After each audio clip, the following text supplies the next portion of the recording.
flying back home to Panama. It's funny over the years how the concept of home has changed.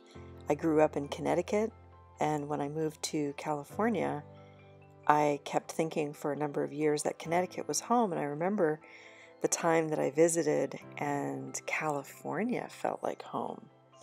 This time moving to Panama, it was a pretty quick transition to having it feel like home instead of California. I want to say maybe within the first year.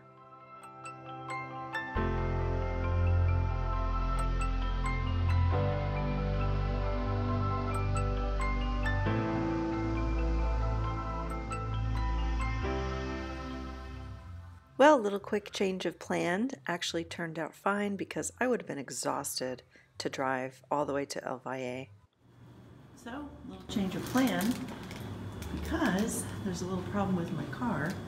So I'm in this city at the Hotel Rian.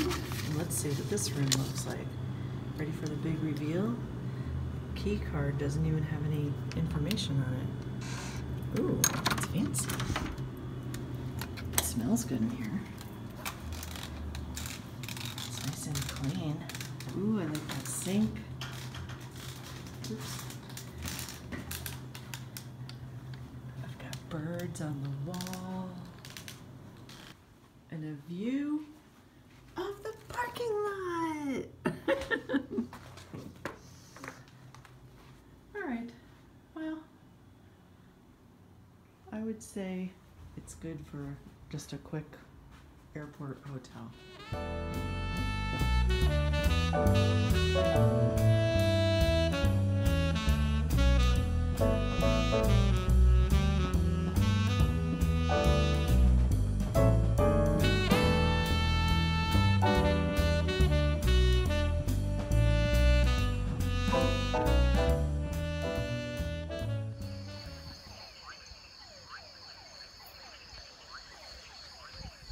Can you hear that? It's the sound of my happy place in Panama.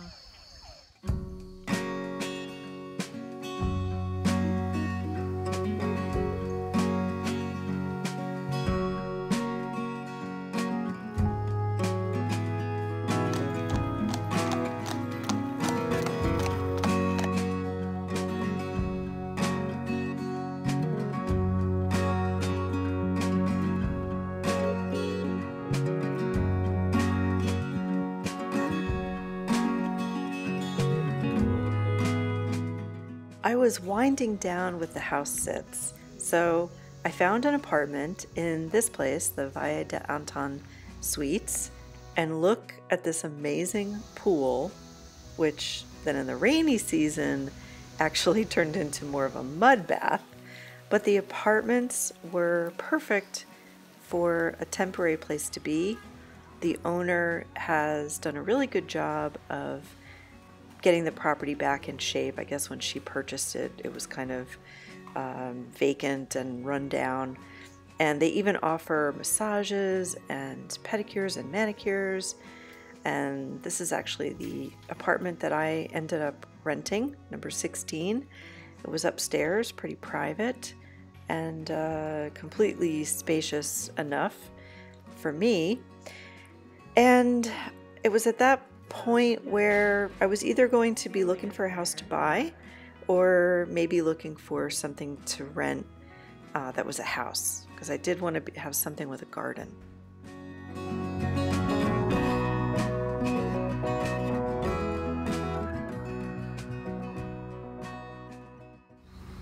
All right, so that is a public basketball court, and down there is one of the paved roads. And then this is the house back behind my car, and down there is an organic farm. So the property really basically just kind of borders the farm. There'd be no reason for anyone to go down this road unless they were going on the farm.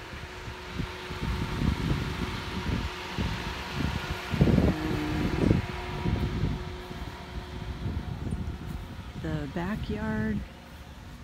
Really, really cool setup with the quebrada. Front yard really has good size space. I think I would actually just sit out here in this corner and look at the mountain. I really like the backyard. It has a bridge over to like another little piece of the property. The roof needs some work, but it's got a lot of potential. Could definitely do Airbnb. The guest bedrooms are on that wall that are covered by the stucco, and those could easily have you know, their own doors put in and make them a little more private for guests. A sentimental attachment to. Right. Some houses won't have insulation, so that is the underside of the roof material. It's probably better to have some insulation just because it does get hot and you also don't want to hear the rain. So this house is listed with a realty company. The asking price is $260,000 and the lot size is approximately 1,600 meters. From what I've been seeing, the property's overpriced, and I'll kind of talk about that in a further video. Hey, I'd have my own obstacle course. So this is going over a bridge to the other part of the yard. Oh, senor.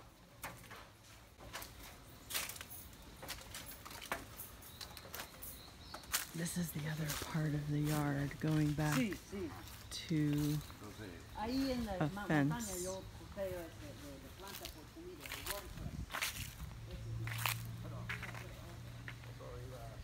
And that's the house beyond the quebrada.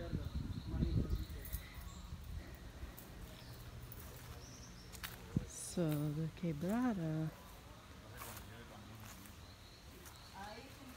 it's a good part of the property.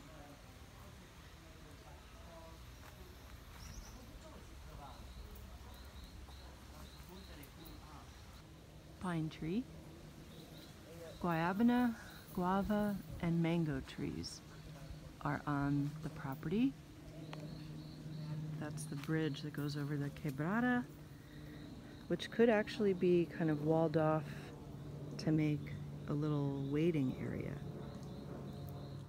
There's a lot to consider when you're buying property, different than in your home country for sure. This house is about 1,500 square meter lot, 2 bedroom, 2 bath, and the asking price is about $200,000. But this is the house that got me introduced to Tony. And those of you in El Valle probably have met Tony at some point, or at least have heard of him. While I liked a lot of things about the house, I just couldn't see using it for Airbnb like I wanted. But this next house had a huge piece of property. I believe the lot size was 2,000 square meters.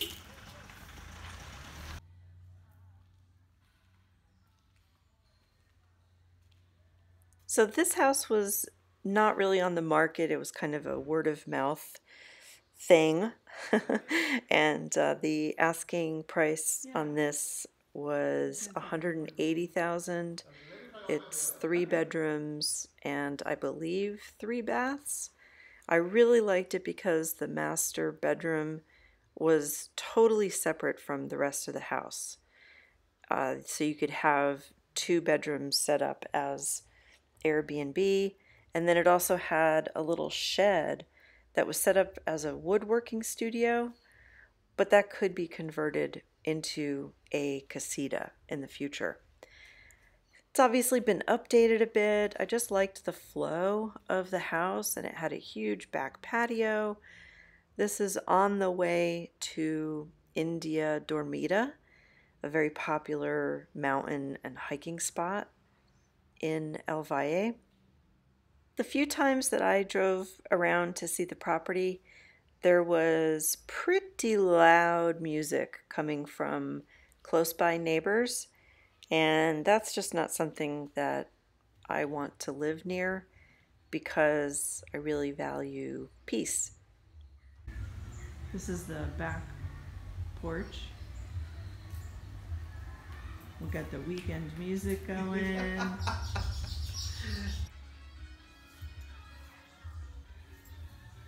It's like 2,500 meters. You know, I know people complain about seeing Christmas things early, but let me tell you, after the year we've had, I'm happy just to see anything decorative that holds the promise of a holiday and festivities and celebration. As per usual, I'm out collecting things for a house I don't have, and had to stop in for some delicious pasta. This is on the road to El Valle, Pizzeria Artisanal. So then, this next house coming up, let me tell you, I fell hard and fast. But there were a lot of problems with this house that I will tell you about. Okay, recycling is dropped off, and I'm an hour early to go look at the house, but at least last night I slept, so that's good. Got my notebook, all ready to take notes. I feel it in my bones that this is gonna be my house. So I know I had that feeling about the house that was in the gray, but that could have worked, you know, had I wanted to follow through with that. But this time it's real, really. The only reason we got inside to see the house was because Greg had some tools and he actually kind of had to break in because the keys that the realtor had weren't working, and nobody could get in touch with anyone to get any further information. And nobody really had any information about the public records, nothing. There was like very, very vague information. This house was listed for 180, and it was 4 bedrooms and had 3 casitas in the back. Such a lovely modern kitchen. Oh my goodness. Just move right in. Start baking. These 2 rooms could be separate, but they could be my complete unit where I have like an office space, because this is a separate bathroom in this bedroom. So that could be the bedroom, and then this could be my office space.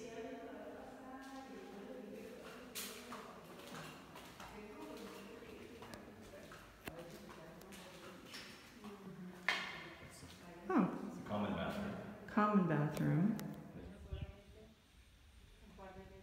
Obviously, this house needed a lot of work, but I felt like I could have taken on the challenge.